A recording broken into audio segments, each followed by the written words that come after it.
Morning! Peace be with you, the name our Lord Jesus Christ. Our topic for today, walk the Spirit according God, about the commandment of God.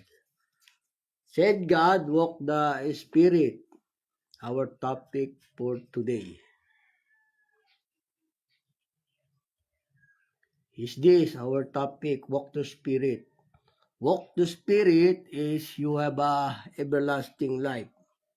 But you walk the flesh, the carnal mind is going to death. So our topic is walk the Spirit according God. This is our topic. O yun po yung ating paksa, dapat lumakad po tayo sa Espiritu. Yun po yung sabi ng Diyos. Dahil ang kaisipan ng laman ay kamatayan. Ang kaisipan ng Espiritu, buhay at kapayapaan. Ganun po. Kaya yan ang ating paksa, ating pong topic. Ganun po. But our main topic is fornication. The center of the topic is fornication and adultery. Ayun po. Kasi gusto ng Diyos yung hindi tayo sobra sa laman. Ganun po. Gusto kasi ng Diyos hindi tayo sobra sa labis yung sa paggamit po ng laman. Kasi yung gawa ng laman, mga kaalayan, kalibugan, o ayaw ng Diyos yun. Pero yung kalibugan natin sa sarili lang nating asawa, okay po yun. Dapat hindi po tayo sobra. Kasi gusto ng Diyos yung hindi tayo sobra sa paggamit ng laman. Kasi pagka yung sobra na sa paggamit ng laman, ng pakikiapid na po yun. Yun po yung lumalakad sa laman. Kasi gusto ng Diyos yung madala niya tayo sa yung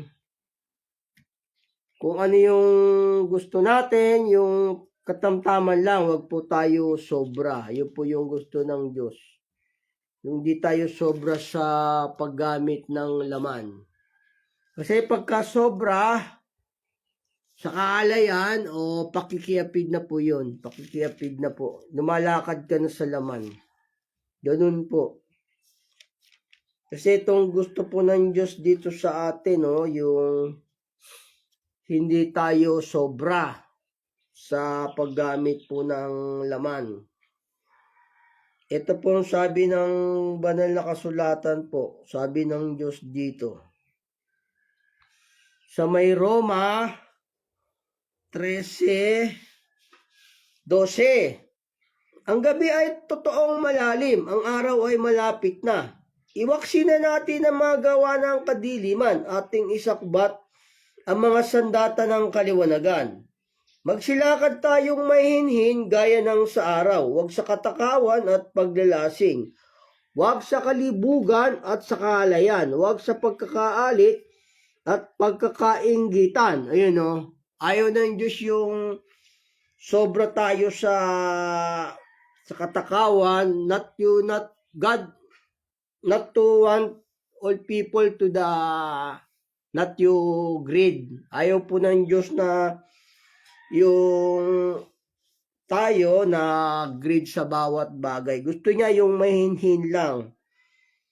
Kasi yung sobrang kalibugan sa kaalayan o ano na po yun, sa lakad na po ng laman yun. Pero yung kaalayan natin sa ating lang mga asawa o sa ating sarili, okay po yun. Pero pagka yung papalit-palit ng mga asawa, lumalakad ka na yun sa laman. O kaya pumupunta ka sa bahay aliwan, lumalakad ka na sa laman nun. Gusto ng Diyos, lumakad tayo sa espiritu. Yun po yung gusto ng Diyos. Lumakad tayo sa espiritu, hindi po sa mga sobra sa gamit ng laman.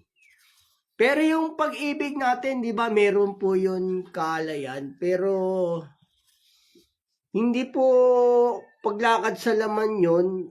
Kasi yung pag-ibig natin may halong kalibugan sa ka-opposite natin. Halimbawa sa babae at lalaki. Yung kalibugan na yun, okay yung pagka yun sa asawa mo lang o sa sarili mo lang. Pero kung yung pupunta ka pa sa bahay aliwan o kaya papalit-palit ka ng asawa, ayun, kahalayan na po yun nung tawag ng Diyos doon. Kahalayan na po yun at pakikiapid. Kasi gawa na po ng laman yun, yung sobra ka sa laman. Ang pag-ibig po kasi ng tao may halong kalibugan sa kanyang co-opposite Pero pagka yung sobra ka sa paggamit o tinatawag na po yung lumalakad ka na sa laman. Bawal na po yun sa Diyos. Yung sobra ka sa laman. Kasi gusto niya, lumakad tayo ng ayaw lang sa kanyang aral, sa kanyang utos. Ganun po. Yun sabi niya rito. O basahin ko sa inyo muli. Gusto niya yung mainhinhin lang yung ating yung ating lakad. O kung ano yung binigay ng Diyos, ganun, masiyahan tayo sa ating mga tinatanggap, tinatangkilik. Kung sobra tayo sa asawa o sa paggamit ng laman, pangangalo niya na po yun at pakikiapi. Ganun po. Ito po, basahin ko sa inyo muli. Sa 13 ng Roma,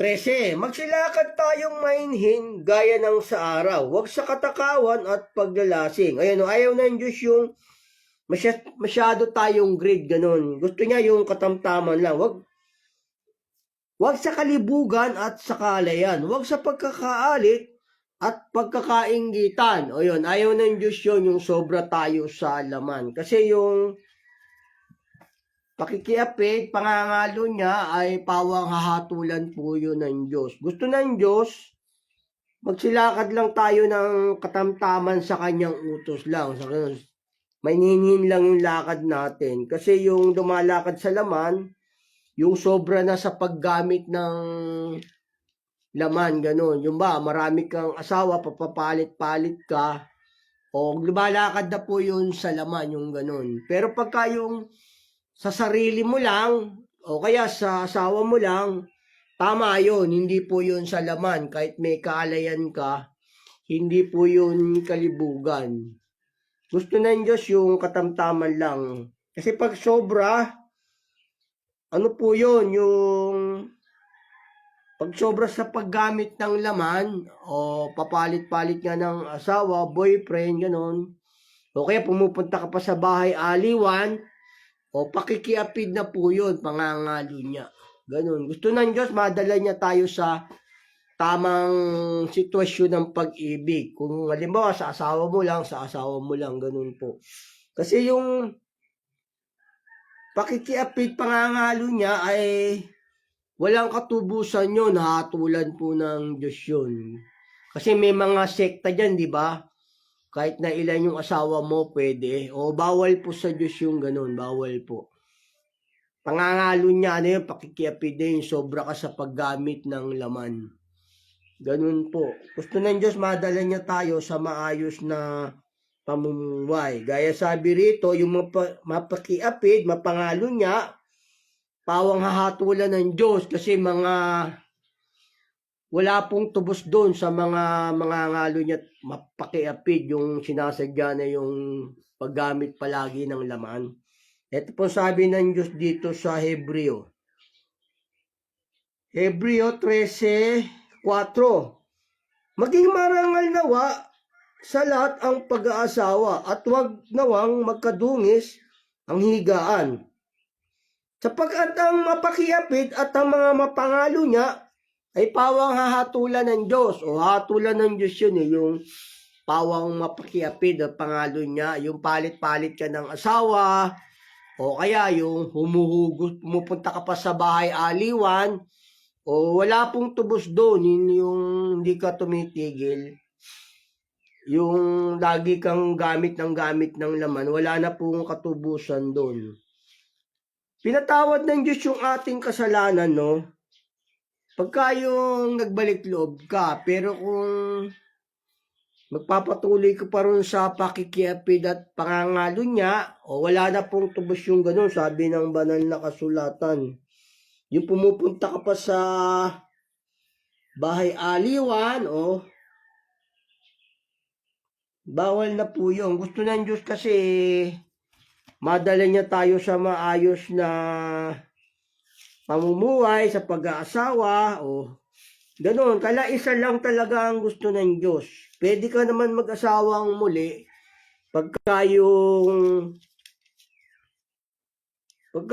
namatay ni asawa mo, ganun po. Kasi sabi ng Panginoong Yesus dito, pag hiniwalay mo yung asawa mo, o nagkakasala ka ng pangangalo niya. Ito po sabi ng banal na kasulatan dito ng Panginoong Yesus dito. Gusto niya yung isa lang talaga yung ating magiging partner sa buhay, ganon. Hindi tayo papalit-palit ng asawa, ganon. Yun po yung gusto ng Diyos eh. Kaya pag humiwalay ka, o nagkakasala ka ng pangangalo niya, matigas lang kasi ang ulo ng mga tao noon, pero ang pag hiniwalay mo yung asawa mo, o nagkakasala ka ng pangangalo niya, tapos yung papalit-palit ka naman ng asawa, o nakikiapid ka sa kapwa lalaki at babae, o pakikiapid po yung kasalanan po yung sa Diyos. Ito sabi ng Panginoon dito, kasi gusto niya, isa lang yung ating talagang magiging living partner forever Pwede kang mag-asawa pag patay na yung asawa mo, ganun po. Ito sabi ng Panginoong Yesus dito. Sa Mateo, kasi gawa na po ng laman yon, lumalakad ka na sa laman pagka sobra ka sa paggamit ng laman. Yung kalibugan, hindi po masama yon pagka yung sa ating lang mga partner sa buhay, o kaya yung sa yung sarili lang, hindi ka pumupunta sa mga bahay aliwan, ganun. Okay yun sa Diyos. Pero pagka yung pupunta ka sa bahay aliwan, o papalit-palit ka ng mga asawa o boyfriend, lumalakad ka na po yun sa laman. Ganun, lumalakad na po sa laman yung taong yun, hindi na sa espiritu. Kasi gusto ng Diyos, lumakad tayo sa espiritu. Ganun po. Ito sabi ng Panginoong Yesus dito, no? May nagtanong kasi sa kanya rito, Dito po sa Mateo 19:1. At nangyari nang matapos ni Jesus ang mga salitang ito ay umalis siya sa Galilea at napasa mga hangganan ng Judea sa dako pa roon ng Jordan. At nagsisunod sa kanya ang lubang maraming tao at sila'y pinagaling niya doon. At nagsilapit sa kanya ang mga Pariseo na siya'y tinutukso nila at kanilang sinabi, na ayon baga sa kautusan na iwalay ang isang lalaki ang kanyang asawa sa bawat kadahilanan. O yun At siya'y sumagot at sinabi, hindi baga ninyo nabasa na ang dumalang sa kanila buhat sa pasimula ay nilalang niya sa lalaki at babae. At sinabi, dahil dito, iiwan ng lalaki ang kanyang ama at ina at makikisama sa kanyang asawa at ang dalawa ay magiging isang laman. Kaya nga, hindi na sila dalawa, kundi isang laman. Ang pinagsama nga ng Diyos ay huwag paghiwalayin ng tao. Ayun Kailangan yung isa lang, hindi ka na pwedeng humiwalay doon. Sinabi nila sa kanya, bakit nga pinag-utos ni Moises na magbigay ng kasulatan sa paghiwalay at iwalay ang babae? Sinabi niya sa kanila, dahil sa katigasan ng iyong puso ay pinaubaya sa inyo ni Moises na inyong hiwalayan ang inyong mga asawa. Tatapat buhat sa pasimula ay hindi gayon. At sinabi ko sa inyo, At sinasabi ko sa inyo, sino mang iwalay ang kanyang asawang babae, liban na kung sa pakikiapid, at mag-asawa sa iba, nagkakasala ng pangangalo niya. At ang mag-asawa sa babaeng yaon, na hiniwalayan, nagkakasala ng pangangalo niya. O may kasalanan kang pangangalo niya, pagka yung babaeng hiniwalayan, inasawa mo. Tapos, pag hiniwalay mo yung asawa mo, nag-asawa ka ng iba, nagkakasala ka ng pangangalo niya. Di ba yung mapangalo niya at mapakiapid, hatulan ng Diyos. Pero yung mga ganong kasalanan, pinatatawad ng Diyos yun sa pagbabalik loob mo. Pero kung continuous ka about the living na gamit ka pa rin ng gamit ng laman, yung behavior not to change, o hindi na po pinatatawad ng Diyos yun, walang katubusan dun yun. Ganun po, hatulan po ng Diyos yung mapakiapid at mapangalo niya dahil lahat ng wala pong pantubos yun, yung mapakiapid at mapangalo niya, pawang hahatulan ng Diyos yun. Kasi lumalakad ka na sa laman yun. Pagka yung papalit-palit ka ng asawa, o paggamit ka ng gamit ng ibang babae, o lalaki, pakikiapid na po yun. Lumalakad ka na sa laman nun. Lakad na po yun ng laman. Ganun po yung papalit-palit ka ng boyfriend o asawa, o kaya humuhugos ka pa sa bahay aliwan, o hindi, ano po yun, yung lumalakad ka na sa laman. Kasi gusto ng Diyos, lumakad tayo sa espiritu, ganun, sabi niya. Magsilakad kayo ng mahinhin, gaya ng sa araw, huwag sa katakawan at paglalasing. O katakawan na kasi yun yung sobra ka sa paggamit ng laman. Katakawan na po yun. Pakikiapid na po yun, bawal po yun sa Diyos. Yung hindi tumitigil na nagbalik loob na sa Diyos, tapos ginagawa niya pa yung ganon, o wala na pong katubusan yung ganon, hindi na po tinutubos ng Panginoong Yesus yun, yung mga ayaw tumigil sa ganon. Yung sobra na sa laman, bawal na po sa Diyos yun, wala na po yung katubusan, sabi po ng Panginoong Diyos dito, wala nang katubusan. Yung paulit-ulit ka, papalit-palit ka ng mga asawa at boyfriend, o kaya pumupunta ka pa sa bahay aliwan, o pakikiapid na po yan, bawal po yung sa Diyos. Ito pong sabi ng banal na kasulatan dito, sa Kawikaan. Wala na pong tubos yung ganun sabi ng Panginoon. Dito sabi ng Panginoong Diyos dito, wala nang katubusan. Pagka yung paulit-ulit, wala na po. Ito po sabi ng, di ba sabi ng Hebreo, ang mapakiapid at mapangalo niya, pawang hatulan ng Diyos.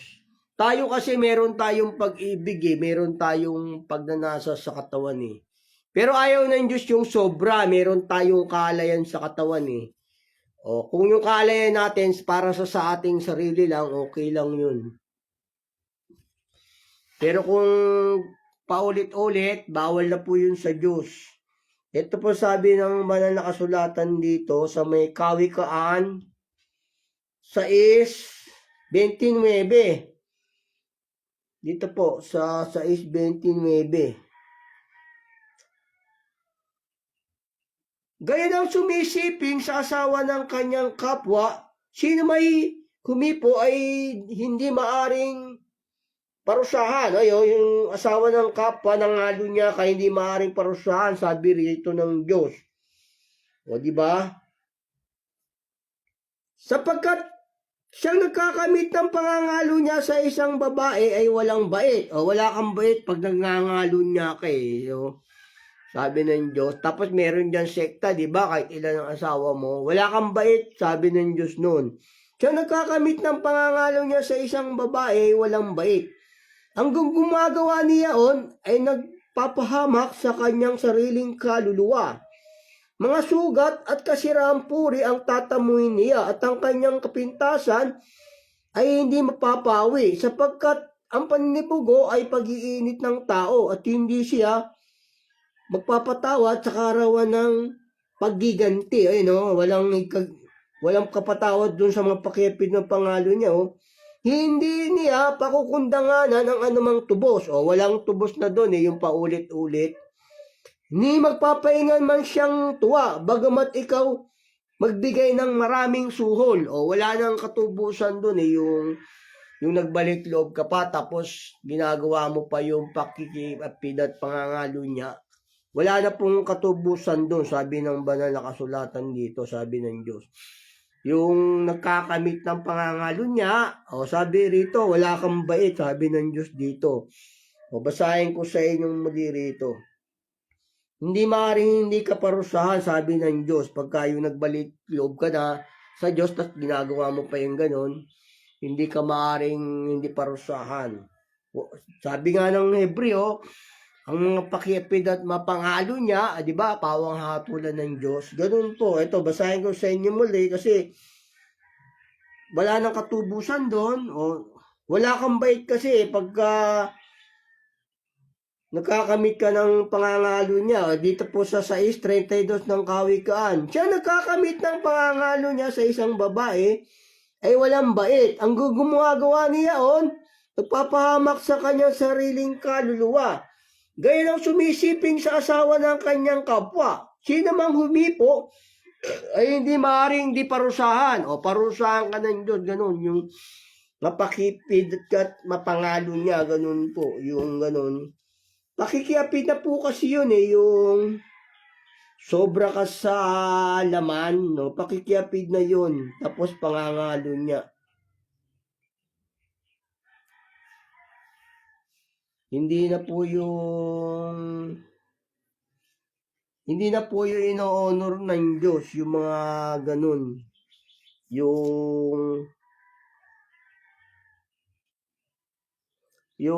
Hindi na po yung honor ng Diyos yun, yung mapakiapid at mapangalo niya. Hindi na po yun. Wala po katubusan na po yun, sabi ng banal na kasulatan. Kasi ang gusto ng Diyos, magsilakad tayo ng mahinhin, yung tama lang. Yung hindi tayo sobra. Tayo kasi may kalibugan tayo, may kalayan tayo sa ating ka-opposite, di ba? Pero gusto ng Diyos, yung hindi tayo sobra sa paggamit ng laman. Ganun po, yun po yung gusto ng Diyos. Kasi may kalayan naman tayo sa ating ka-opposite pero, di ba? Kasi kung sobra, pagka sobra, lakad na po ng laman yun. Lakad na po ng laman. Hindi na po sa espiritu yung ganun. Lakad na po ng laman. Gusto ko ng Diyos, lumakad tayo sa espiritu. Ito po sabi ng banal na kasulatan dito. Yung kailangan lumakad tayo sa espiritu kasi magkalaban yung laman at saka espiritu ng Diyos. Tayo laman tayo pero siya ayaw niya. Ang makalaman lang po, yung makalaman yung espiritu ng mga diablo, ganun. Diba, nilalang nung panahon ni Noe, yung mga angel doon nagsikuha ng mga asawa nila, diba? Yung mga angel sa panahon ni Noe. Yun po yung makalaman, yung mga espiritu ng diablo. Gusto ng Diyos, kasi hindi siya laman yung Diyos. Gusto niya magsilakad tayo sa espiritu, hindi sa gawa ng laman. Ito po sabi ng Galatia rito. Sa 5:16, sinasabi ko nga, magsilakad kayo ayon sa espiritu. Hindi niyo gagawin ang mga pita ng laman. O hindi mo gagawin yung pita ng laman Ganon. Kasi ang gawa ng laman, kalibugan yun. Sapagkat ang laman ay nagdanasa laban sa espiritu, at ang espiritu ay laban sa laman. Sapagkat ang mga ito'y nakakalaban upang wag ninyong gawin ang bagay na inyong ibigin. Datapat kung kayo pinapatnubayan ng espiritu, wala kayo sa ilalim ng kautusan. Pag lumalakad tayo sa espiritu, wala na tayo sa ilalim ng kautusan ng kamatayan. Ganun, wala ka ng parusa pagka lumalakad ka sa espiritu. Ganun po, kaya yun po yung gusto ng Diyos, yung magsilakad tayo sa espiritu, hindi sa hindi sa gawa ng laman. Kasi yung gawa ng laman, kalibugan, karumihan, ayaw ng Diyos yun. Sabihin yung mga sobra yon, mga sobra tayo sa paggamit ng laman. Kailangan hindi tayo sobra sa paggamit ng laman. Kasi nga tayong mga lalaki at babae, meron tayong kalayan din, meron tayong kalibugan sa ating mga ka-opposite. Pero ayaw ng Diyos yung sobra, ganun. Kasi kung sobra, lumalakad ka na sa laman nun. Ganun po, lumalakad ka na sa laman. Ito, ang gusto niya, lumakad tayo sa espiritu, hindi sa laman eh. Ito po yung gawa ng laman sa may 5:19 ng Galatia. At tayag ang gawa ng laman sa makatwid ay ang mga ito. Pakikiapid, karumihan, kalibugan. Ayun, ang gawa ng laman yun eh, yung mga pakikiapid, karumihan at kalibugan. O gawa ng laman yun. Pagka yung sobra ka lang sa paggamit ha. Pag sobra ka lang sa paggamit, gawa na po yun ng laman. Pero kung yung kalayan at kalibugan mo, para lang sa yung sarili, o sa asawa mo, okay po yun. Okay po yun sa Diyos. Kasi sabi rito, hindi nyo gagawin ng pita ng laman. At tayag ang gawa ng laman sa kamakatuwid ay ang mga ito, pakikiapid, karamihan, kalibugan, Kailangan magsilakad tayo sa espiritu, yun po yung gusto ng Diyos. Kung kayo yung nangabubuhay sa pamagitan ng espiritu, ay magsilakad naman tayo ayon sa espiritu. Yun, lumalakad ka sa espiritu kung sinusunod mo yung utos ng Diyos. Pero kung ang paglakad po sa espiritu, yung pagsunod po sa instruction ng Diyos. Pero kung sobra ka sa paggamit ng laman, ng pakikipid na po yun, pangangalo niya, yung pagka yung sobra ka sa babae, sobra ka sa asawa, gano'n, lumalakad ka na sa laman nun, pakikipid na po yun, karamihan at kalibugan. Fornication at saka adultery na po yung gano'n, yung sobra ka sa laman. Kasi gusto ng Diyos magsilakad tayo sa espiritu. Kasi nga yung kaisipan ng laman, kamatayan. Ang kaisipan ng espiritu, buhay at kapayapaan. Gusto niya tayo lumakad sa espiritu lang, hindi po sa laman. Tayong mga tao, meron tayong kalayan talaga. Pero gusto ng Diyos, sa atin lang mag-isa.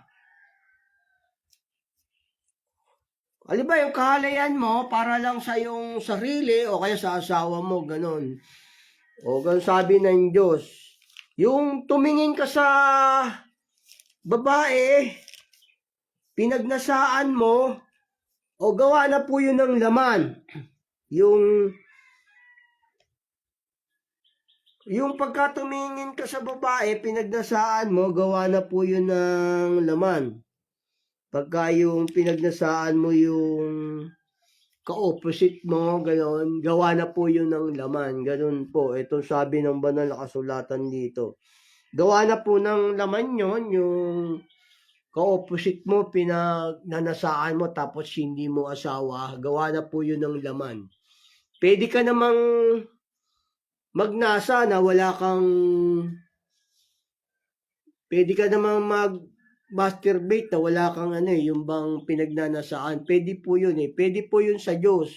Pero kung meron kang pinagnanasaan, pangangalo niya po yun. Pakikiapid. Ito po sabi ng Panginoong Yesus dito. Sa may 5 ni Mateo 27. Narinig niyong sinabi, huwag kang mangangalo niya. Datapat sinasabi ko sa inyo, nang bawat tumingin sa isang babae na taglay ang masamang hangad, nagkakasala na ng pangangalo niya sa kanyang puso. Nagkakasala ka na ng pangangalo niya sa iyong puso pag pinagnasaan mo yung babae o kaya yung lalaki, kasalanan po yun sa Diyos.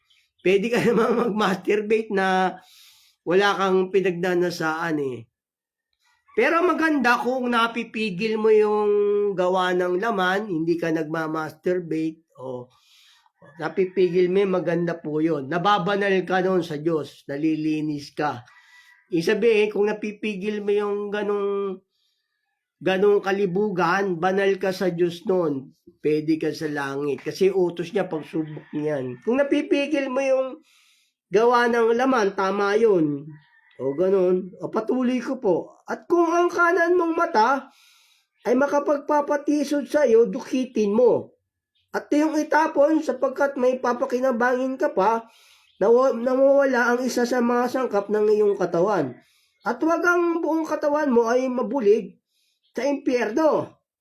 At kung kanan mong kamay ay makapagpapatisod sa iyo, ay putulin mo at iyong itapon sapagkat may papakinabangan ka pa na mawala ang isa sa mga sangkap ng iyong katawan. At huwag ang buong katawan mo ay mapasa impyerno. Ayun o.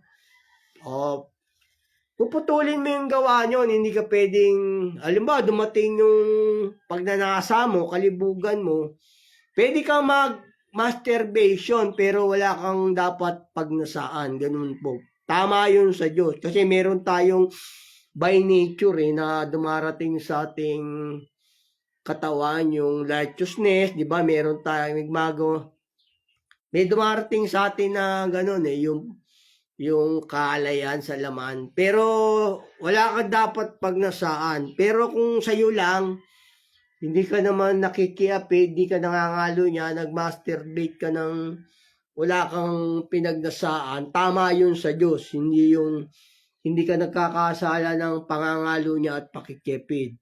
Pero kung kukuha ka pa ng mga babae sa bahay aliwan, o sa mga, o kaya papalit-palit ka ng asawa, lumalakad ka na sa laman nun. Lumalakad ka na sa laman. Ganun yun. Lumalakad ka na sa laman yun. Pagka yung sobra ka sa laman. Yung sa iyong sarili lang, pwede yun. Ito sabi ng banal na kasulatan dito. Halimbawa, dumating yung kalayan mo sa iyo, o di ba paggabi, pwede yun sa'yo lang, pero hindi ka pwedeng magnasa sa mga babae, pinagnasaan mo, o lalaki, pinagnasaan mo, pangangalo niya po yun, pakikiapid po yun. Sabi ng banal na kasulatan.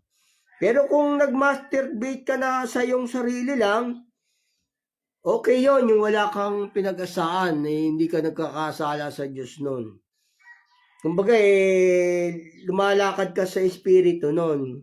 Ganun po, ito sabi ng banal na kasulatan, Kasi meron tayong by nature na dumarating sa ating katawan na akala yan Pero bawal yung pag-masturbatean mo yung kapwa mo, bawal po yun sa Diyos. Kaya di ba pagka yung pinagnasaan mo, nagkakasala ka ng pangangalo niya, di ba? Sabi ng Panginoong Yesus. Pero kung wala ka namang pinagnasaan, okay po yun sa Diyos. Ito po sabi ng banal na kasulatan dito. Hindi ka nagkakasala ng pangangalan niya nun. Dito po sa Kawikaan 5:15 hanggang 17. Uminom ka ng tubig sa iyong sariling tipunan ng tubig. At sa nagsisiagos sa tubig sa iyong sariling balon. Mananabog ba ang iyong bukal sa kaluwangan? At aagos ang tubig sa mga langsangan? Maging sa iyong mag-isa, wag sa di kilala nakasama mo. Yun Maging sa iyong mag-isa, sabi ng Diyos. Wag sa mga ibang babae na kasama mo na hindi mo kilala. Yung hindi kilala kasi yung mga gumagawa ng masama. Hindi kilala ng Diyos yun. Yung mga babaeng gumagawa ng masama, mga lalaki, di ba? Yung nakikiapid at pangalo niya. Magsilayo kayo sa akin, hindi ko kayo nakikilala, sabi ng Panginoong Yesus, di ba? Sa araw ng paghukom. Basta yung sarili mo lang, pag nanasa mo, sa sarili mo lang mag-isa, okay yun sa Diyos. Yung wala kang pinagnasaan na babae o lalaki, gano'n, sabi niya rito. Dito, basahin ko sa inyo dito. Sa Kawikaan 5:17. Maging sa iyong mag-isa, wag sa di kilala, nakasama mo. Sa iyo lang mag-isa. Kung dumating yung kalayan ng katawan mo, o sa iyo lang mag-isa, wala kang pagnanasaan, ganun. Pero pag lumalakad ka sa espiritu talaga, hindi ka naman dadalawin gano'n ng kalayan Hindi ka dadalawin ng kalayan ng mga kalibugan. Pag lumalakad ka sa espiritu.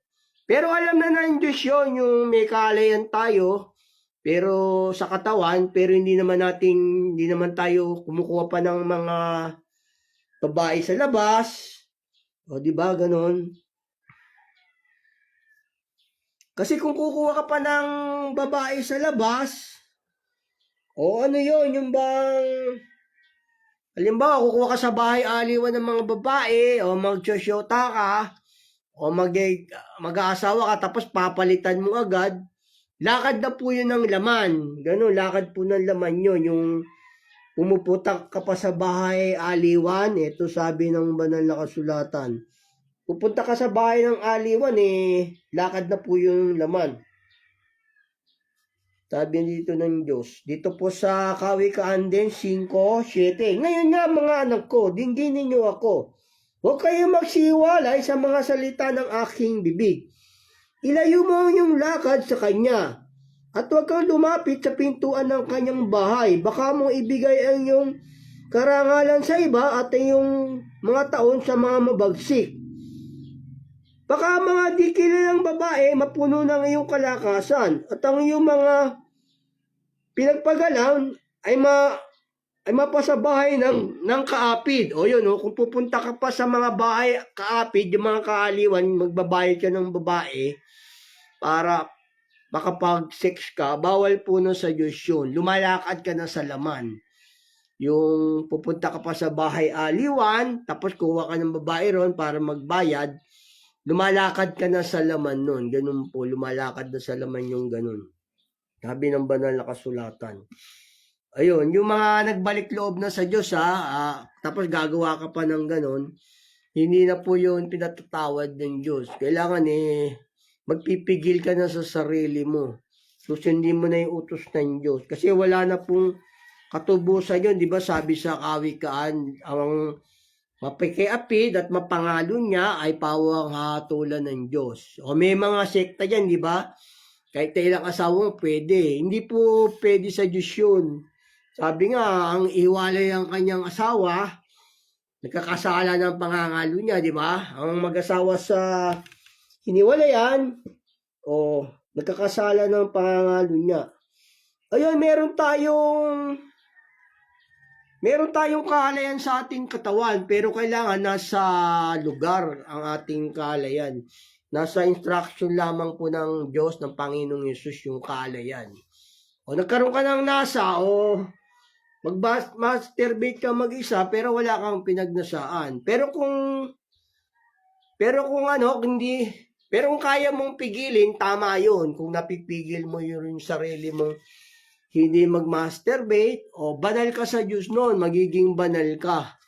Matutulad ka sa isang taong matalino, sabi ng Diyos. Pagka yung napipigil mo yung sarili mong hindi ka mag-masturbate, karapat dapat ka sa langit noon. Kaya di ba sabi ng Diyos, may nagpapakabating dahil sa karian ng langit, di ba? Hindi nag-aasawa dahil sa karian ng langit. Kasi napipigil lang sarili nila na hindi mag-masturbate. Pero kung hindi mo kaya na magpigil sa sarili mo, pwede ka naman mag-asawa. Huwag ka lang pupuntang meron kang pagnanasaan o makikipid ka, bawal po sa Diyos yun. Ganun po. Kaya sabi ng Diyos dito kung di mo kayang pigilin yung sarili mo, o mag-asawa ka, ganun, sabi ng Diyos dito, sa may Kawikaan, ay sa unang Korinto 7:2. Dito po sa unang Korinto, 7:1, 2. Tungkol sa mga bagay na isinulat ninyo sa akin, mabuti sa lalaki, ay wag humipo sa babae. Datapwat dahil sa pakikiapid, ang bawat lalaki ay magkaroon ng kanyang sariling asawa at ang bawat babae magkaroon ng kanyang sariling asawa. Ayan, para maiwasan yung pakikiapid, di ba? Hindi mo mapigil yung sarili mong hindi ka mag-masturbate na dumating yung kaalayan mo, yung licentiousness, di ba? O mag-asawa ka na lang, sabi ng Diyos. Mag-asawa ka kung hindi mo kayang pigilin. Sabi ng Diyos doon. Kasi sabi rin ng Diyos, hindi pwede ang lalaki na walang babae sa Panginoon. Hindi pwede ang babae na walang lalaki sa Panginoon. Kailangan meron ka ring asawa, sabi ng Diyos din dito.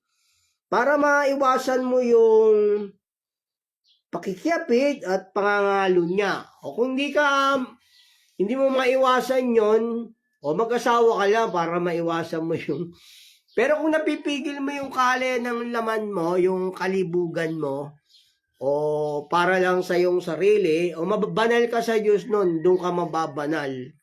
Kasi nasusunod mo yung utos niya. Banal ka sa Diyos nun, napipigil mo yung kalayan, hindi ka masturbate, o hindi ka pumupunta sa bahay aliwan, hindi ka kumukuha ng nag-girlfriend o asawa, palit-palit, o banal ka sa Diyos nun pagka yung napipigil mo yung sarili mo sa kalayan. Kung di mo kayang pigilin, o mag-asawa ka na lang, di ba sabi ron sa unang Korinto 7:1-2, o mag-asawa ka na lang para maiwasan mo yung pakikiapid. Dahil gusto rin ng Diyos yung tao mag-asawa. Ito sabi ng banal na kasulatan dito. Sa unang Korinto 11:11, gayon man, ang babae ay di maaring walang lalaki, at ang lalaki ay di maaring walang babae sa Panginoon, o hindi maaring walang babae sa Panginoon, sabi rito. O kailangan may asawa ka rin sa babae at lalaki. Kung babae ka, may asawa kang lalaki. Kung lalaki ka, may asawa kang babae. Kung di mo kayang pigilin yung sarili mo sa kahalayan. Pero kung napipigil mo yung sarili mo sa kahalayan, hindi ka masturbate, o nagiging banal ka sa Diyos nun. Banal ka sa Diyos nun, yung ibig sabihin nun. Banal ka. Kaya nga merong nagpapakabati nga, di ba? Dahil sa kaharian ng langit, hindi nag-aasawa. Ganon, pagka napipigil mo yung sarili mo sa kahalayan, banal. Dito po sabi ng banal na kasulatan dito, yung may nagpapakabating, dahil sa kaharian ng langit, napipigil niya yung sarili niya, banal siya sa Diyos noon. Ganun po, yung napipigil mo yung kalibugan mo, kaalayan mo, hindi ka nagmamasturbate, o ganun, banal ka sa Diyos noon. Ito po sabi ng banal na kasulatan dito, sa Mateo 19:10, ang mga alagad na nagsabi sa kanya, kung gayon ang kalagay ng lalaki sa kanyang asawa, ay hindi narapat mag-asawa. Tatapat sinabi niya sa kanila, hindi matatanggap ng lahat ng mga tao ang panalitang ito, kundi yaong pinagkalooban, sapagkat may mga bating na pinanak ng gayon mula sa tiyan ng kanilang mga ina. At may mga bating na ginagawang bating ng mga tao, at may mga bating na nagpapakabating sa kanyang sarili dahil sa kaharian ng langit. No? Ang makatatanggap nito, pabayaan siyang tumanggap. O yun, yung hindi ka nag-aasawa, napipigil mo yung sarili mo sa kahalayan, hindi ka nagmamasturbate, o yun yung mga dahil sa kaharian ng langit, ganun. Banal sa Diyos yun, yung napipigil mo yung sarili mo sa kalibugan, sa kahalayan, sa lahat ng bagay, o banal ka sa Diyos noon, banal ka. Kaya sabi rito, matutulad ka sa isang taong matalino, di ba? Pagka dinirinig mo yung mga utos ng Diyos, ito po sabi ng banal na kasulatan dito, matutulad ka sa taong matalino pag nagagawa mo yung mga utos ng Diyos, banal ka sa Diyos noon. Ito po sabi ng Panginoong Yesus dito. Sa Mateo 7:24, kaya't ang bawat dumirinig ng aking mga salitang ito at ginagawa, matutulad sa isang matalino na itinayo ang kanyang bahay sa ibabaw ng bato. At lumagpak ang ulan at bumaha at humipip ang mga hangin at tinampas ang bahay na yaon at hindi nabagsak, sapagkat natatayo sa ibabaw ng bato. Ayun pag dinirinig mo yung salita ng Diyos na yon, ganon, banal ka sa Diyos, kasi yung utos ng Diyos, pagsubok niya yan. Hindi Hindi po bawal sa Diyos yung pipigilin mo yung kalibugan mo. Pwede yun sa Diyos kasi yun ang utos ng Diyos eh. Yung pipigilin natin yung ating laman sa kaalayan. Utos po yun. Mababanal ka sa Diyos Hindi po masamang pigilin yung gawa ng laman, yung kalibugan. Kasi mababanal ka sa Diyos nun. Sabi ng banal na kasulatan. Ito sabi ng banal na kasulatan dito. Hindi po bawal magpigil sa kaalayan ng laman. Ito sabi ng banal na kasulatan dito sa unang Tesalonica 4:4. Na ang bawat isa sa inyo'y makaalam na maging mapagpigil sa kanyang sariling katawan. Sa pagpapakabanal at kapurihan. O yun, banal ka sa Diyos ko, yung napipigilan mo yung kaalayan ng laman mo. Banal ka, ganun po. Hindi po masama yun, yung pinipigil mo yung kaalayan mo. Kaya kung di mo mapigil, mag-asawa ka lang ng isa. Kasi gusto ng Diyos magsilakad tayo ng manghinhin, gaya ng sa araw, di ba? Huwag sa katakawan at paglalasing, huwag sa kalibugan, at sa kaalayan. Ayun, kailan pinipigil mo yung kaalayan mo rin. Kasi utos ng Diyos magpigil tayo di ba? Pipigilin mo yung sarili mo sa kaalayan para maging banal ka sa Diyos. Hindi yung kuha ka ng babae, girlfriend ka ng girlfriend, asawa ka ng asawa, di ba? Bawal po sa Diyos yun. Pwede naman magpigil Pigilin mo yung sarili mo. Iihingi yung kalibugan niya para mawala, ganun po. Ito sabi ng nakasulatan dito. Pwede naman magpigil sa gawa ng kaalayan ng laman Dito rin sa unang Pedro 2:11. Mga minamahal, ipinamamanik ko sa inyong tulad sa mga nangingibambayan at nagsisipaglakbay na kayo magsipagpigil sa mga masamang pita ng laman na nakikipaglaban sa kaluluwa, na kayo magkaroon ng tintimang ugali sa gitna ng mga hintil upang sa mga bagay na pinagsasalita nila laban sa inyong mga tulad sa nagsisigawa ng masama, dahil sa inyong mga buting gawa na kanilang nakikita, ay purihin nila ang Diyos sa araw ng pagdalaw. Kung napipigil mo yung sarili mo sa mga kalibugan, kaalayan, kasi gusto ng Diyos lumakad tayo sa Espiritu. Pwede pigilin yung kalibugan, yung righteousness, yung lust, pwede po yun, para mabanal ka sa Diyos. Hindi yung pupunta ka pa sa bahay aliwan, kung hindi mo kayang pigilin, sabi ng Diyos, maging siya yung mag-isa. Di ba sabi niya, huwag sa babaeng hindi mo kilala. Ganon. Pwedeng umagos yung numbukal sa iyong sarili lang. Pero wala kang pwedeng pagnasaan. Kasi kung sabi ng Diyos, kung tumingin ka sa babae, na yung mga samanghangad, nagkakasala ka ng pangangalo niya. Ganon po, kasalanan yun. Bawal po sa Diyos yun. Kailangan lalakad po tayo sa Espiritu. Kasi yung utos ng Diyos, yung lumakad tayo sa Espiritu. Malilinis tayo sa ating mga kasalanan. Kasi nga, sabi ng Diyos, di ba, hayag ang gawa ng laman, kung kayo pinapatnubayan ng Espiritu, hindi nyo gagawin ng pita ng laman. May kaalayan nga tayo, di ba? Meron tayong kaalayan sa ating katawan. Pero yung kaalayan natin, okay po yun sa Diyos kung isa lang ang ating asawa, o kaya napipigil natin, wala tayong pinagnanasaan, okay po sa Diyos yun. Hindi ka nagiging nagkakasala. Ganun po. Kasi nga, laman tayo Laman tayo. Huwag lang sobra. Parang ganito, pagka sobra ka, parang ganito po yan, pag sobra ka, pag sobra ka sa pera, masama yun, kasi nagkakasala ka, dahil ang salapi ay ugat ng lahat ng kasamaan, di ba? Kung sobra ka, wag lang tayong sobra, gaya nito, sabi ng Diyos dito sa unang 1:2:15. Huwag ninyong ibigin ang sanlibutan, niya mga bagay na nasa sanlibutan. Kung ang sino man ay umiibig sa sanlibutan, ay wala sa kanyang pag-ibig ng Ama.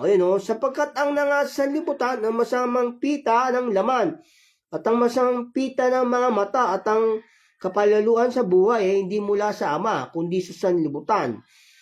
Ang sanlibutan ay lumilipas at ang masamang pita niyon. Datapat ang gumagawa ng kalooban ng Diyos, mananahan magpakailanman. O sabi, wag nating ibigin yung sanlibutan, di ba? O mga ganon. O yung pera ka, kailangan natin yung pera. O naghahanap buhay tayo. Hindi tayo, kasi kailangan din natin, yung pera kasi nasa sanlibutan o di ba? Yung wag lang tayong sobra. Ayaw lang ng Diyos yung sobra tayo sa paggamit ng laman. Ganun po. Ayaw yung sobra. Sabi nga, yung may asawa,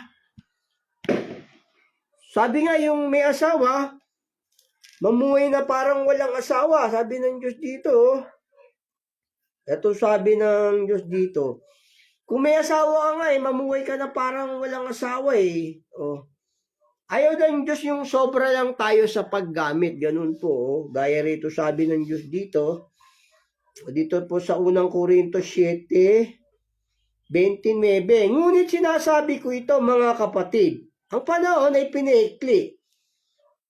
Upang mula ngayon, ang mga lalaking may asawa ay maging tulad sa wala. Tumulad ka nga sa walang asawa Kumbaga, hindi ka umahalay lagi sa asawa mo. Ang mga nagsisiyak ay maging tulad sa mga hindi nagsisiyak. At ang mga nagagalak ay maging tulad sa mga hindi nagagalak. At ang mga nagsisibili ay maging tulad sa walang pag-aari. Tutulad ka walang pag-aari. At ang mga nagsisigamit ng sanlibutan ay maging tulad sa hindi nagpapakalabis ng paggamit. Sapagkat ang kaasalan ng sanlibutang ito ay lumilipas. Dahil gusto ng Diyos, hindi tayo labis sa kanyang instruction of the live. Yun ang gusto ng Diyos sa instruction ng kanyang mga aral, mga utos. Hindi tayo sobra. Kung ano yung binigay ng Diyos, di ba, masiyahan tayo, sabi niya. Yun po yung gusto ng Diyos lang tayo madala sa maayos na pamumuhay, hindi tayo sobra. Sabi nga, hindi mo gagawin ang kale ng laman. Sabi, di ba, kung kayo pinapatnubayan ng Espiritu, hindi nyo gagawin ang pita ng laman, di ba? Meron tayong pita, meron tayong kalayan Ayaw lang ng Diyos yung sobra. Di ba, yung sabi, wag ibigin ng sanlibutan, o yung pera nasa sanlibutan, kailangan din nating maghanap buhay, di ba? Para meron tayong pera, Ayaw lang ng Diyos nung sobra tayo, ganun, sa paggamit ng sanlibutan. Yung bang nasisiyahan tayo sa ating tinatangkilik, yung gusto ng Diyos. Ito sabi ng banal ng kasulatan dito. Sa may Hebreo 13:5. Manghilag kayo sa pag-ibig sa salapi. Di ba yung mag-ilag tayo sa pag-ibig sa salapi, di ba? Huwag tayong ibig daw sa salapi. Sabi, di ba, wag yung ibigin ng sanlibutan. Yung mga bagay ng sanlibutan, yung salapi nasa sanlibutan. Ayaw lang ng Diyos yung sobra, ganun ba? Ayaw niya. Kung hindi na tayo ibig sa lapi, di ba, hindi na natin kailangan yon. Pero kailangan natin yung pera. Parang ganun yon. Kailangan din natin yung babae at lalaki, pero wag lang sobra, ganun po. Ito, manghilag kayo sa pag-ibig sa salapi. Magkaroon kayo magkasya kayo sa inyong tinatangkilik. Sapagkat siya rin ang nagsabi, sa anong paraan, hindi kita kukulangin, at sa anong paraan, hindi kita pababayaan. Ayaw lang ng Diyos nung sobra. Di ba, kung di tayo iibig sa salapi, o di tayo gagawa, wala tayong pera, ganun din yung sa pag-aasawa sa mga babae sa kalayan. Kung di tayo sobra sa paggamit, okay po yun sa Diyos. Di ba, ang hindi lang nasisiyahan sa asawa, yung papalit-palit, parang sa pera yon. Siyang umibig sa salapi, hindi nasisiyahan sa salapi. Siyang umiibig sa ganahan ng pakinabang, ito man ay walang kabuluhan. Lumalakad ka na sa laman nun. Pagka yung sobra ka sa paggamit sa instruction of God of the law, lumalakad ka na sa laman nun.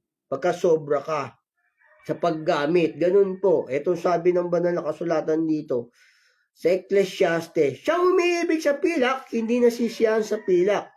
Siya mang umiibig sa kaganaan ng pakinabang, ito man ay walang kabuluhan. O yung pagkasobra ka sa paggamit, umiibig ka na doon sa salapi, o gano'n sa nakikiapid ka nun, sobra ka na nun, greed ka na nun, ganun po.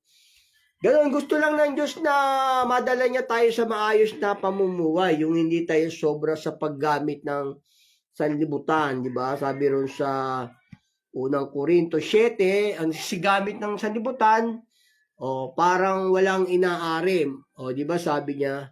Ganun, pero meron tayong kalayan sa ating katawan, wag lang tayong labis sa paggamit, sabi ng Diyos. Ganun. Kasi kung kukuha ka pa ng mga iba-iba na asawa mo, tapos may pinanasaan ka, kasalanan po yun, lumalakad ka na sa laman nun. Pagka sobra ka sa paggamit ng laman, lumalakad ka sa laman. Ayaw po ng Diyos yun, kasi gusto ng Diyos, lumakad tayo sa Espiritu, di ba? Sabi niya rito, basahin ko sa inyong muli rito. Kaya lumalakad lang tayo sa Espiritu, kasi yun ang tunay na salvation, yung lumalakad tayo sa Espiritu. Dito po sa Galatia 5:16, sinasabi ko nga, magsilakad kayo ayon sa Espiritu. At hindi nyo gagawin ang mga pita ng laman. Hindi mo gagawin yung pita ng laman. May kalayan nga tayo, di ba? Wag lang tayong sobra, ibig sabihin nun.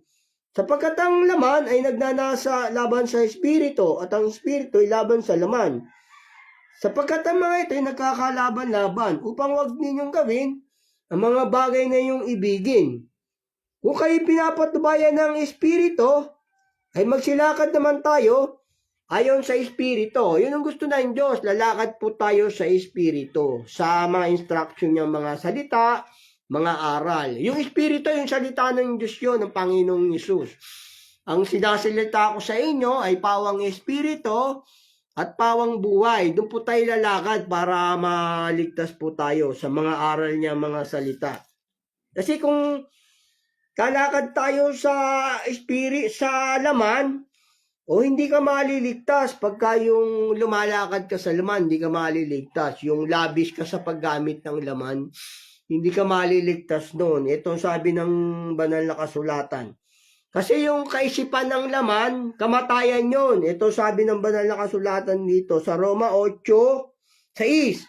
Sapagkat ang kaisipan ng laman ay kamatayan. Yung lakad ng laman, kaisipan ng laman, yung sobra ka sa paggamit ng laman, kamatayan po yun. Datapot ang kaisipan ng Espiritu ay buhay at kapayapaan. Sapagkat ang kaisipan ng laman, pakikipaggalit laban sa Diyos, sapagkat hindi napasasaklaw sa kautusan ng Diyos, hindi nga maari.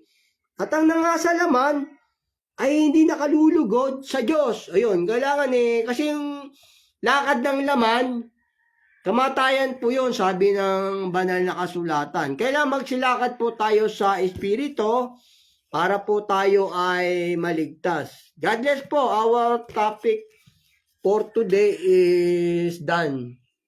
The need to walk the Spirit to everyone to follow the gospel of God. Ganun po, according to God. Kailangan po, lumalakad po tayo sa Espiritu, hindi po sa laman. Yung sa instruction ng Diyos yung pag-ibig natin, tama yun, lumalakad tayo sa Espiritu nun. Pero kung yung sobra tayo, papalit-palit tayo ng asawa, papalit-palit ng, kaya umuhugos pa, pumunta pa tayo sa bahay ng aliwan, lakad na po ng laman yun. Kaya na dumating yung kalayan mo, sa'yo lang mag-isa, wala kang pinag-asaan, hindi ka nagkasala sa Diyos yun. Yun, lumalakad ka sa Espiritu. Di ba sabi nga ng Diyos, maging sa'yo mag-isa, huwag sa babae na hindi kilala. Sabi niya, mananabog ba ang yung bukal? Kaluwangan, maging sa'yo mag-isa. Pwede sa'yo mag-isa lang, yung bang wala kang pinagnanasaan, kasi kung may pinagnasaan ka, lumalakad ka na po yung sa laman nun, tapos nakakasala ka ng pangangalo niya. Sabi nga ng Diyos kung ang mata mo, makapagpapatisod sa'yo, dukitin mo. Kung kamay mo, putulin mo, di ba? Ganun po, God bless po. Our topic for today is done. Walk the Spirit. God bless. Thank you for joining, for watching. God bless. Be careful to everyone. God bless po. Thank you for watching this.